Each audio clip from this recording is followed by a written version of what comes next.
All right, we have another Academy question. Our lovely HSM Academy members submitted a ton of questions, and there's no way I'm going to get through all of them in our Q&A live session this week, so I figured I would take a good chunk of them and do individual videos so I could share them here on YouTube so you guys can get some of the benefit from the answers to these questions. So this one we're going to call from P.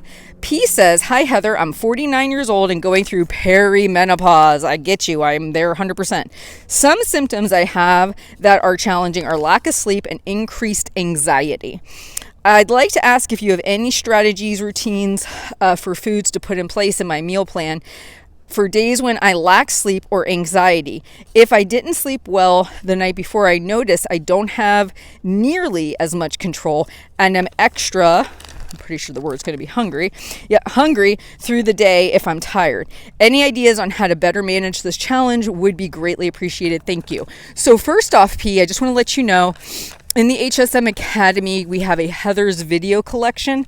It's all of my great YouTube videos minus the commercials in categories for you that are embedded there so you can watch it. So there's one called Perimenopause, Hormones, and Cravings. I would encourage you to check that video series out. But I really quick just want to give you a couple thoughts. One, I would start to plan for the day to have those extra. So if you're doing the paper pencil journal, I would look at what you're gravitating towards and plan it on the left side of your paper. That would be number one.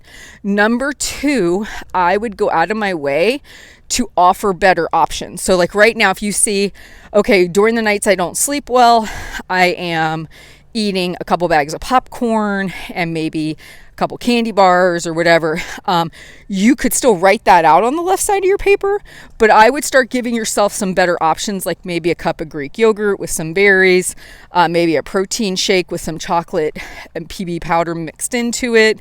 I would find some alternate things that have more protein in it to stabilize you, because really the issue you're running into is when you're lacking sleep, it's not the hormones that's the problem, it's the lack of sleep or the anxiety that's the problem. It's creating all those feelings inside that drive you to want to eat.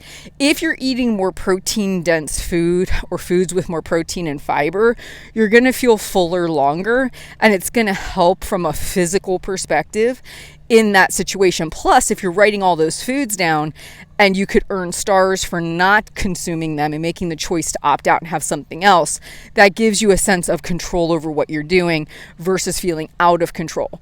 My experience with perimenopause is this. In of itself, it is not the problem. It's not. I mean, think of it. Since the beginning of time, women have transitioned into having a menstrual cycle and transitioning out. It's a very natural thing. It itself is not the problem. What the problem is we want our lives to look the way they've always looked, and we want our bodies to look the way they've always looked, and we don't really want anything to change.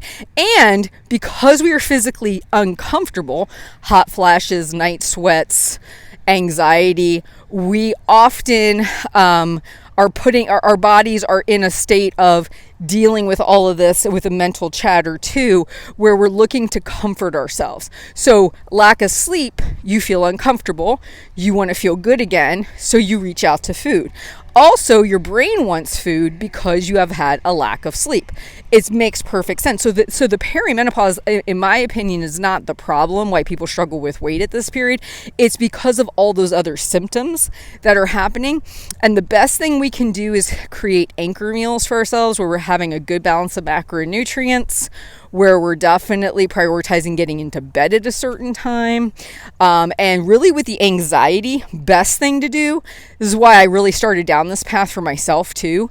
The anxious thinking, the thinking leads to eating series, really, that kind of approach to life has really changed a lot of my anxiety. Learning that I don't have to trust my thoughts, learning that I don't have to really react to my feelings because they're all so transient and impermanent. Has made a huge difference in the quality of my life. So I just want to encourage you to keep pecking away at those things too.